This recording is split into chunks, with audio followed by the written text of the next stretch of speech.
سبحان اللہ والحمد للہ ولا الہ الا اللہ سبحان اللہ والحمد للہ ولا الہ الا اللہ۔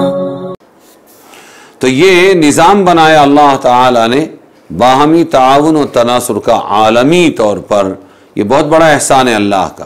خلاصہ یہ کہ ساری دنیا کا نظام باہمی تعلق پر ہے، لیکن اس تصویر کا ایک دوسرا رخ بھی ہے کہ اگر ایک دوسرے کی مدد چوری میں، ڈاکے میں، ظلم میں، گناہ میں کی جائے تو جتنا نفع اس باہمی تعاون کا ہے اس سے زیادہ نقصان ہوگا، اور لوگوں کی زندگیاں اجیرن ہو جائے گی اور قومیں اور جماعتیں تباہ و برباد ہو جائے گی۔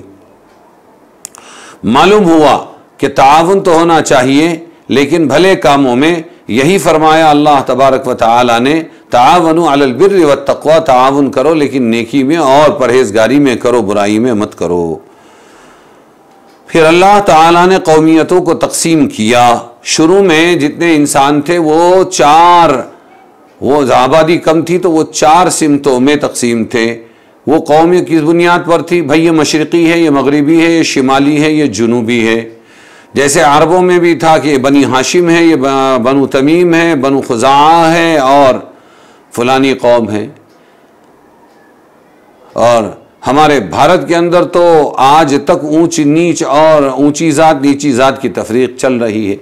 آہستہ آہستہ سب تقسیمیں ہو گئی، لیکن ان تمام تقسیموں کو اللہ نے جائز قرار نہیں دیا، بلکہ قومیت اور اجتماعیت کے لیے قرآن کی تعلیم یہ آئی کہ سورہ نساء میں پھر ایک بار یاد دلا دیا اللہ تعالی نے، تم سب ایک انسان، ایک ماں باپ کی اولاد ہو۔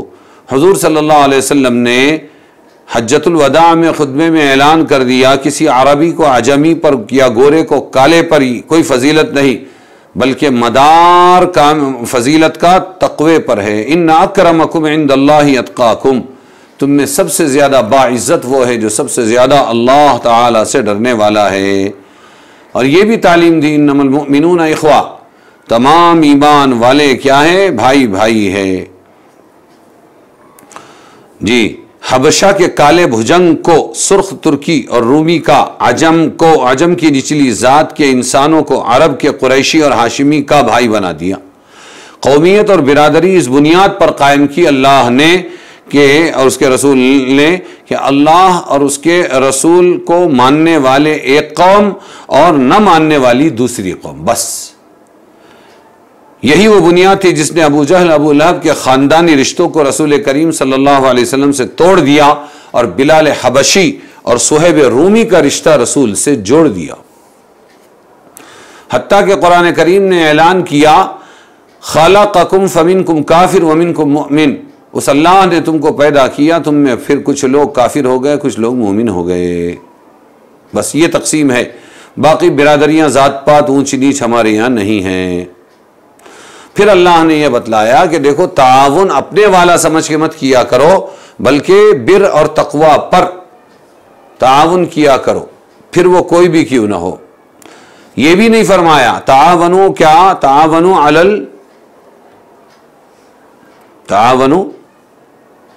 علی البر والتقوی، تعاونوا المسلمین نہیں کہا کہ مسلمان ہونے کی بنیاد پر تعاون کرو اور غیروں کے ساتھ مت کرو، یہ نہیں بتلایا، بلکہ مسلمانوں کے ساتھ تعاون کرنے کی جو اصل بنیاد ہے نیکی اور اللہ کا ڈر، اسی کو بنیاد بنایا، جس کا صاف مطلب یہ ہے کہ مسلمان بھائی بھی اگر حق کے خلاف یا ظلم و جور کی طرف چل رہا ہو تو ناحق اور ظلم پر اس کی بھی مدد نہ کرو، بلکہ اس کی کوشش کرو کہ ناحق اور ظلم سے اس کا ہاتھ روکو، کیونکہ در حقیقت یہی اس کی صحیح امداد ہے کہ ظلم و جور سے اس کی دنیا اور آخرت تباہ نہ ہو جائے۔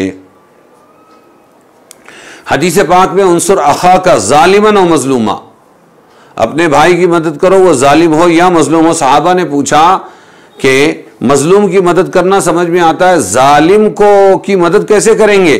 آپ نے فرمایا اس کو ظلم سے روکو، یہی اس کی مدد ہے، ورنہ دنیا آخرت میں برباد ہو جائے گا تمہارا بھائی۔ تو قرآن کریم نے کی اس تعلیم نے بر و تقوی یعنی نیکی اور پرہیزگاری کی اصل معیار بنایا، اسی پر مسلم قومیت کی تعمیر کھڑی کی، اس پر تعاون و تناصر کی دعوت دی، اس کے بالمقابل گناہ اور زیادتی کو سخت جرم قرار دیا۔ تو دو لفظ استعمال کیے، بر اور تقوی، نیکی، اور اسی طرح بر کہتے ہیں فعل الخیرات کو اور تقوی کہتے ہیں ترک المنکرات کو۔ بر فعل الخیرات، اچھے کام کرنا، اور تقوی یہ ترک المنکرات یعنی برائیوں سے بچنا، برائیوں کو چھوڑ دینا۔ یہ بنیاد ہے آپس میں تعاون کی۔ حضور صلی اللہ علیہ وسلم نے فرمایا جو شخص کسی ظالم کے ساتھ کہ اس کی امداد کرنے کے لیے چلا وہ اسلام سے نکل گیا۔ ظالم کی مدد کرنا بھی اسلام سے نکال دیتا ہے۔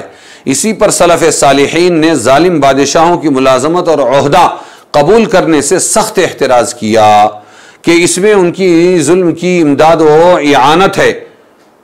فلن اکون ظہیرا للمجرمین کی تفسیر میں ہے، رسول صلی اللہ علیہ وسلم نے فرمایا قیامت کے روز آواز دی جائے گی، کہاں ہیں ظالم لوگ اور ان کے مددگار، یہاں تک کہ وہ لوگ جنہوں نے ظالموں کے دوات قلم کو درست کیا ہے وہ بھی سب ایک لوہے کے تابوت میں جمع کر کے جہنم میں پھینک دیے جائیں گے۔ اللہ ہماری حفاظت فرمائے۔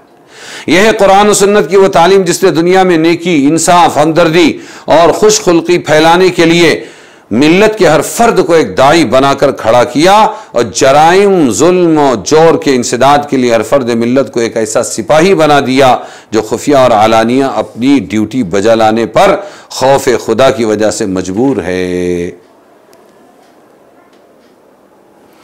افسوس یہ ہے کہ آج کسی بھی حکومت کی حفاظت کے لیے اور جرائم کو بند کرنے کے لیے فوجیں تو بنا دی جاتی ہیں، محکمے بنا دیے جاتے ہیں، لیکن جو اصلی ان کی تربیت ہے بر و تقوی والی، ان کی تعلیمات کا داخلہ نہ ان کو تعلیم دی جاتی، نہ ان تعلیمات کا داخلہ آج کل کی عام تعلیم گاہوں میں ممنوع ہے، اور اسم و عدوان کا ہر راستہ کھلا ہوا ہے۔ پھر یہ بیچاری پولیس کہاں تک جرائم کی روک تھام کرے جب ساری قوم حلال و حرام اور حق و ناحق سے بیگانہ ہو کر جرائم پیشہ بن جائے تو پھر کیسے خیر وجود میں آئے گا؟